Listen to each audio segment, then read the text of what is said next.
ചേട്ടാ ഇതേപോലെ മോഷണ പ്രതിയാക്കിയിരുന്നു. മാല കിട്ടിയിട്ടില്ലെങ്കിൽ എന്തൊക്കെ ചെയ്യുന്നതാണ് അമ്മ കള്ളിയായിരുന്നു. ബിന്ദുവിനെ കുറിച്ച് വളരെ നേരത്തെ തന്നെ നമ്മൾ സംസാരിച്ചതാണ്. ഇന്ന് ബിന്ദുവിന് നിയമത്തിന്റെ അല്ലെങ്കിൽ മാധ്യമങ്ങളുടെ സപ്പോർട്ടുണ്ട്. ഇതൊക്കെ എത്തുന്നതിന് മുമ്പ് അവര് കടന്നു വന്ന കനൽ വഴികളുണ്ട്. തന്റെ നിറം കുറവായതുകൊണ്ടും താൻ ഒരു ദളിത് സ്ത്രീ ആയതുകൊണ്ടും പണമില്ലാത്തത് കൊണ്ടും പവർ ഇല്ലാത്തത് കൊണ്ടും വേലയ്ക്ക് പോയി വീട്ടില് കള്ളി എന്ന് വളരെ ഈസിയായി തങ്ങളുടെ മാല പോയതിന്റെ ഉത്തരവാദിത്തം ഏൽപ്പിച്ചു കൊടുത്തു. അതിനെതിരെ ആരും ചോദിക്കാൻ വരില്ല എന്ന് അവർക്ക് ഉറപ്പായിരുന്നു. പോലീസ് സ്റ്റേഷനിൽ ജനങ്ങളെ സംരക്ഷിക്കേണ്ട ഒരു ഔദ്യോഗിക തസ്തികയിൽ ഇരുന്നു കൊണ്ട് ഏമാന്മാർ യാതൊരുവിധ അന്വേഷണങ്ങളും ഇല്ലാതെ തന്നെ പരാതിക്കാരിയുടെ ഉറപ്പിന്മേൽ ബിന്ദുവിനെതിരെ കേസെടുത്തു. ബിന്ദുവിനെ ഒരു രാത്രി മുഴുവനും പച്ചവെള്ളം പോലും കൊടുക്കാതെ ജയിലിൽ വിട്ടു. കള്ളത് കണ്ടപ്പോൾ മനസ്സിലായി പട്ടികാധികാരിയല്ലേ, അവളെ ചോദിക്കാനും പറക്കാനും ആരും കാണില്ല. അതിനെ കൊണ്ടാണല്ലോ ഇത്രയും വെള്ളം പോലും കൊടുക്കാത്തില്ല വലിയൊരു പ്രവർത്തിച്ചത്.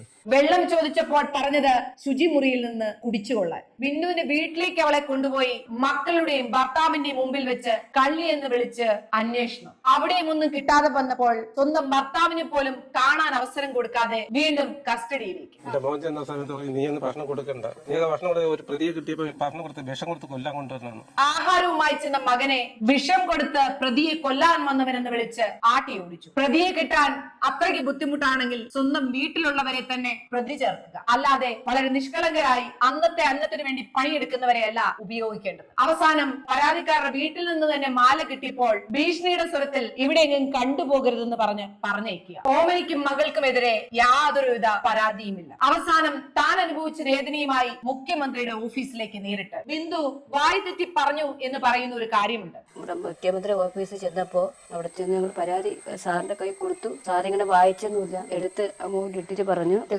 പരാതി കൊടുക്കും, അപ്പോൾ പോലീസ് പിടിക്കും, ഇതൊക്കെ കോടതിയിലാണ് പറയേണ്ട. പരാതി ഉണ്ടായാൽ പോലീസ് അന്വേഷിക്കും, അതിന്റെ ഭാഗമായിട്ട് പലതും നടന്നു വരും. അതിൽ കൂടുതൽ പ്രശ്നങ്ങൾ ഉണ്ടെങ്കിൽ കോർട്ടിലേക്ക് പോവുക, അല്ലാതെ ഇവിടേക്കല്ല വരേണ്ടത്. ഇത് സത്യമോ അസത്യമോ ബിന്ദു തന്നെ പക്ഷെ അത് മാറ്റി പറഞ്ഞിട്ടുണ്ട്. ഇല്ല പറഞ്ഞിട്ടില്ല, അതുമ്പോ നമ്മളിനി ഇറങ്ങി സാർ.